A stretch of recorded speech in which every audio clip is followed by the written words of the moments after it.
Salut tout le monde, c'est le point F1, on se retrouve pour un nouvel épisode de la F1 en 3 minutes et aujourd'hui on parle du DRS. Alors, on fait le point?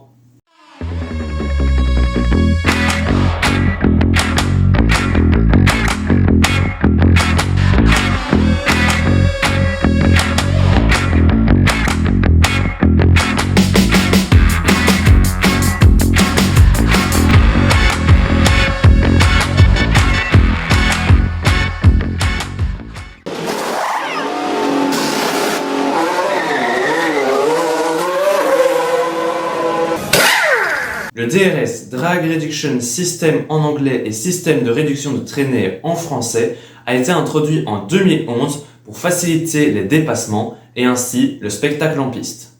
Il s'agit en fait du flap supérieur de l'aileron arrière qui peut passer de la verticale à l'horizontale de manière à faire gagner 15 à 20 km/h en ligne droite. Bien évidemment, le DRS ne peut pas être utilisé à tout moment et vous devez respecter certaines conditions pour pouvoir l'utiliser. Condition numéro 1. Le pilote doit être dans des conditions de piste sèche. Condition numéro 2. Le pilote doit être à 3 tours après un départ ou une relance de safety car. Condition numéro 3. Le pilote doit être à moins d'1 seconde du pilote devant. Enfin, quatrième et dernière condition, le pilote doit être dans une zone DRS. C'est bien beau tout ça, mais c'est quoi une zone DRS ? Eh bien, tout d'abord, il faut savoir qu'en 2011 et 2012, donc les années d'introduction du DRS, ces zones DRS n'existaient pas, et le pilote pouvait activer son DRS un peu quand il voulait. Mais maintenant, pour des raisons de sécurité, ces zones DRS sont des endroits bien délimités sur le circuit, souvent en ligne droite ou dans de légères courbes, où le pilote peut activer son DRS. Elles sont indiquées par un petit panneau sur le côté de la piste, et sur une carte du circuit, elles sont souvent représentées en vert.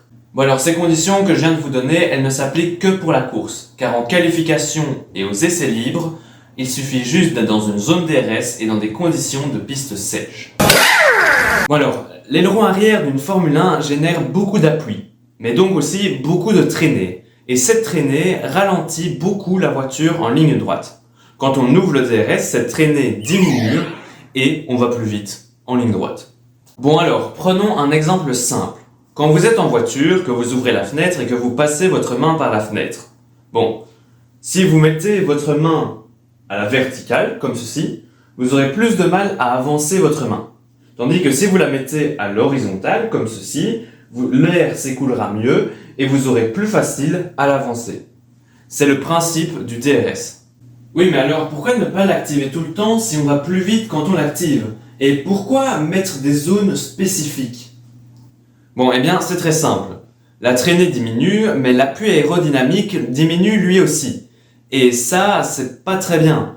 Parce que si vous n'avez pas d'appui aérodynamique, vous perdez énormément de grip sur la voiture et vous risquez de vous retrouver avec un énorme sous-virage en virage. Je vous ferai une petite vidéo là-dessus, sous-virage, sur virage, c'est assez simple.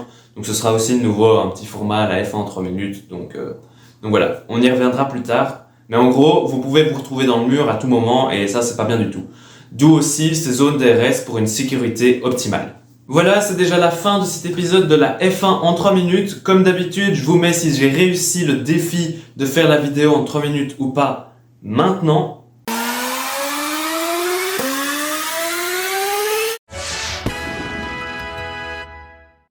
Voilà, donc j'espère que cette vidéo vous aura plu. Si c'est le cas, lâchez un pouce bleu, abonnez-vous. Vous avez l'Insta et Twitch dans la description et ici en haut à gauche, n'hésitez surtout pas à aller faire un tour.